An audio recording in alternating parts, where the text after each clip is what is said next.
forward to about 5 years ago, we did one of his podcasts, and I sat down and he said, "Hey man, it's good to see you again. Love you, bro. It's amazing, man. I always thought about you.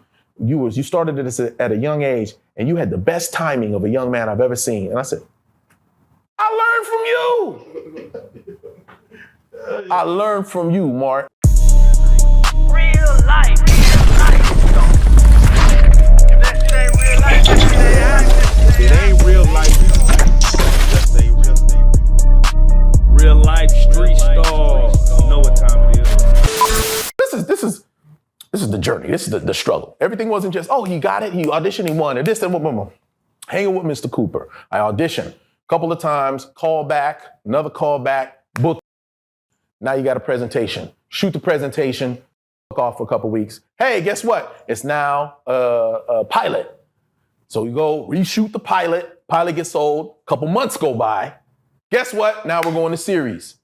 All right, series. How many episodes are we shooting? 25 episodes. Oh, great, but you're not a series regular. What does that mean? That means you're not in every episode. You have 7 out of 13 episodes, which means you may be in half, and if they like you, they'll put you in more. Now, for me, it made me hungrier. I wasn't just a series regular. I had to fight every year. Season 1, I'm in half of the episodes. 2 and 3, the same. I'm in half of the episodes, a little more than half.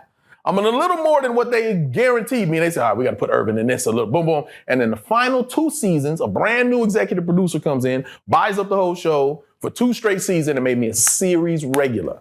Now I'm finally a series regular on an ABC TGI Friday show. And it runs for 2 seasons and then bam, and then Smart Guy. How was Mark Curry as Dope, a person, mentor, as a comedy? dude, great question. So Mark Curry, he taught me so much, which is dope, man, because, as we went through that whole process that I told you, this is how you shoot a series, a TV show back in the day, a regular sitcom. You get the script over the weekend. You read the script, okay, get ready.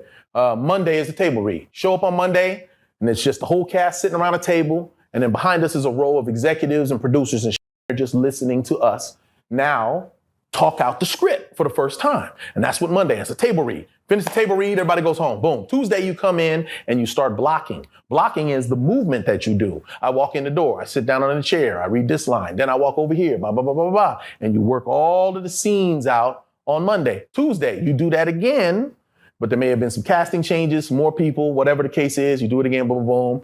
And then Wednesday, you do a run-through. Run-through is when you go through all of the scenes in a row, and the whole producers all sit there and they watch and they make their little notes. And you go to the next scene and they make their notes. Boom, boom. Thursday, you do it for the studio now. Now, the studio is like Warner Brothers, this and that, and the third, boom, boom, boom. Now, they're coming in and they're making their notes. Now, you take all those notes after the 4 days go, and then Friday comes and you have the live studio audience. The studio audience comes in and now you're really nervous. It's live. It's the studio audience. But you get to start over if you need to, or if you make a mistake. The thing about making a mistake with the live audience is you got to start all the way from the top of the scene. So the pressure is on to run that all the way from the beginning of the scene to the end. If you stop, let me get that line again. We got to start all the way over again, right? That was the process. So what I learned from Mark Curry was when we get the script over the weekend, make his notes. I didn't know he was a stand-up comedian. I didn't know he was dope like that and was rocking stages and cursing and doing all type of wild like this. Never knew that. So when Monday came rolling around, I would read the script. I'm just happy to just read the lines. My thing is every line they give me, I got to make it the best it could possibly be.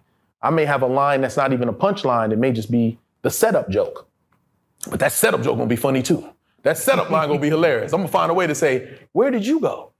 I'm gonna make, where did you go? Where did you go? I'm gonna do something, my voice something, and make it so they go, ooh, that's funny too. Let the audience laugh and then move on. But anyway, what I learned from Mark Curry, he would just change the line. He would just flip the whole line this whole different way. Where did you go? He didn't even say that. And he said, I know you left. And when you came back, I was like, wait a minute, that's not even in the script. Hey, I'm like, you can just adapt and they're laughing. And I was like, oh, snap, that's how you improv, okay. And then I learned timing. When you read the script, it's just like this. Where did you go? I came back to the store. And when I came back from the store, you had just walked in. Okay, and action. Where'd you go? I don't know. Ha, ha, ha, ha. What you mean I don't know? I don't know. You went to the store. The store? Yeah. And then you walked in. I was like, well, damn, that was dope. The way he said it and broke it down in little pauses, added humor to it. That's timing. I'm learning this on the go. Flash forward to about 5 years ago, we did one of his podcasts, and I sat down and he said, "Hey man, it's good to see you again. Love you, bro. It's amazing, man. I always thought about you. You started this at a young age, and you had the best timing of a young man I've ever seen." And I said, "I learned from you. I learned from you, Mark." And I told him that on this podcast, and he laughed and said, "Oh, thanks for that compliment." I'm complimenting my ass. I think I was out on Thanksgiving, and I had 2 or 3 homeboys in the car, and we were driving through Sunset, and we pulled up into this nightclub, and I jumped out the car, and I looked, and I said, "How much?" I asked valet, I said, "How much valet parking?" He said, $50. To say that in like 90-something was insane. Like, nigga, we'll go park on the street. So I jumped back in the car, and we drove out, and we hit the corner. We hit another corner, and a cop car got behind me, and we hit another corner, and a cop car got behind me, and I was like, interesting. Then we hit the corner to get back in front of the club, and we left one of my friends there when I circled the block. We pulled back in the front, I opened the door, or my dude in the passenger seat opened the door, and he was like, "Get in, man." It was one of the Ford Broncos. I said, "Hop in." And the dude looked at me and looked at all the cop cars lying behind me and was like, I'm good. You just go ahead. And I looked in the rear, I was like, this. Closed the door, we drove 2 steps, and they said, "Whoop, whoop, whoop," let us up. And I was like, "Driver, throw your keys out the car. Driver, shut off the engine. Driver, passenger, turn around, back up. Passenger, get out, back up. Driver, walk out, hands up, turn around." As soon as I turned around, it was like I was Michael Jackson. Everybody that didn't give normally was like, "Oh, that's that Cooper kid." They start throwing bottles at the cop car. They break in the cop car. I'm like, what the f-? They take us around the corner, boom, boom, boom, boom, right? This is what they just did. Then they pulled us to the side and said, "Where's the gun?" Could have started with that. It's under the mat in the back. Yeah. Takes the mat, takes us downstairs, but they got a busted window now. Thought they was and Rodney King us. They take us to the station and they're like, "It's your gun, it's my gun. All right, we had 2 other friends, we're gonna let them go." All right, bet. Let them go. Charge me, book me for having a gun, whatever. I had the serial number, whatever. I'm saying too much. So I get in there. So they search the car and find 2 more guns. And my group of friends didn't know that you're supposed to leave the police station when they let you. They don't just stay hanging around. So they snatched them up. "Oh, you're still here. Good. We found 2 more guns. Now we can charge you 2. And for 24 hours, it was hanging with Mr. Cooper Star, hanging in jail. Yeah. And I got a call from one person, Mark Curry. And he said, "Come to my house immediately." And after my brother bailed me out and called me out, I went to Mark Curry's house the next day, and he saved my entire career. And said, "So Monday when you get to work, don't not say nothing and look head down and da-da. You want to get to work, you're gonna have to own up. What happened?" Matter of fact, I don't think he even asked me. No. He didn't ask me what happened, why were the guns in the car, was it this, was y'all shoot, blah, blah. He just said, "This is how you are going to save your career." And I said, "Yes, sir." And I got there, and it was amazing because what he said seemed so simple. I'm like, that ain't gonna happen. And I got to work. I just said, right before we started our table read, I stood up, I said, "Real quick, if you don't mind, I'd like to say something." It looked like this from everybody. They were so excited that I was gonna say yes. And I just poured my heart out, and sorry, and this and that, blah, blah, blah, this boom, boom, boom, it never happened again, blah, blah, blah. And what? They stood in line to come hug me and all. And it seemed simple, like, duh. But I wouldn't have done that if he didn't say that. Yeah. I'd have just came to work like, Y'all didn't see the news, did you? Yeah. So is it my turn? So sidebar, were you a street? I mean, you was in, and this is LA. We might be. So what I'm saying is, again, to kind of recap, when I talked about Leonardo and who I hung out with and who I was affiliated with, it was just that. Yes, the people that I had around me understood the assignment. They weren't, again, I try to stay off this soapbox because I look at these bad examples of people around you and it just, fucks me up. Like, what? Why? Like, My father actually said something that he got from the Godfather movie, and it was the dope shit ever.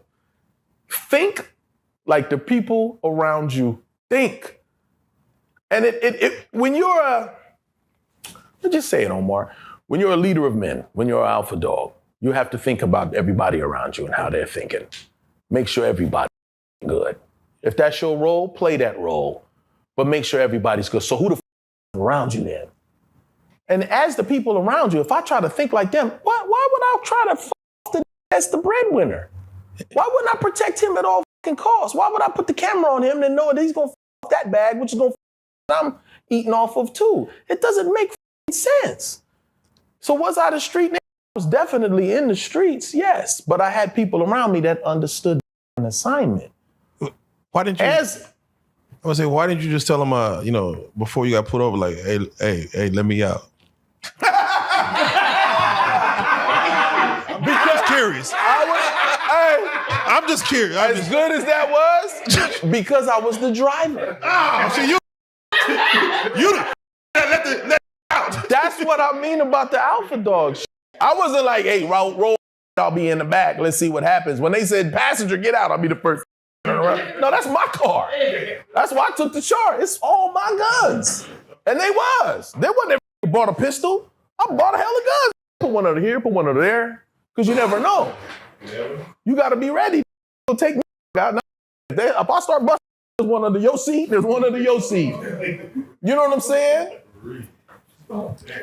So transitioning from hanging with Mr. Cooper into Smart Guy, how old were you? So I always got to start over because my math ain't that good. At 12 years old, I did hang with Wild Crazy Kids. 12, 13, 14. No, 12, 13, 14. It was 12 to 15. 15 to 20 was hanging with Cooper. And then 3 years, so 21, 22, 23. Yeah, and then 24 was Baby Boy. Yep. So what was your first question? How old were you when you were transitioning into Smart Guy? See, you keep using that word, transition. 21. And real quick, before you get into Smart Guy, how was it for you to compete with Urkel over there on Family Matters? That was fun. Yeah. So, and it was kind of cool because we were all in the same lot. We were on the Warner Brothers lot. We were in stage 9. They were in stage 10 right next door. So we was all hella cool. It was dope. For me, I wasn't the lead. So, that's how I categorize. If anything, it would have been Mark versus him, and it wasn't like, I got to figure something out. For me, I just got to keep my job. They kept bringing in new. That happened through my whole career, man. I'd be the one, and they bring other people around me, and blah, blah, blah, blah, blah, and they keep interchanging parts. We had, when I started, it was just Irvin. Then the next time, boom, they brought in Marquise, the youngster. Then they brought in Raven Simone. Then they had George Lamore and Chris something. They was like my little sidekicks, and then that died off, and they was just like, this we started with. Why do we keep putting around him? But it made me stronger, made me step my game up, you know what I mean? I kept competing and going, make the squad every time, no matter what I got to do, What were your thoughts on Jaleel White over there doing this thing? So Jaleel, man, that is the toughest part of being a successful as actor, being pigeonholed, being typecasted. That's all you could have the most money. This is your fucking role. It was meant to be, but forever. That's all we gonna see. And with Jaleel, as dope as he was in that fucking role, take the glasses on, take the glasses off, remove your eyes, don't matter. You are fucking Urkel, nigga. And he tried his best. He did an alter ego character. And one of my other best friends was real close over there, and they were one of the writers and all that shit. And he told me all the stories of how hard he struggled with that. So that was, he tried his best, but he got paid a whole lot of money, so it's so hard to feel sorry for him. Aww.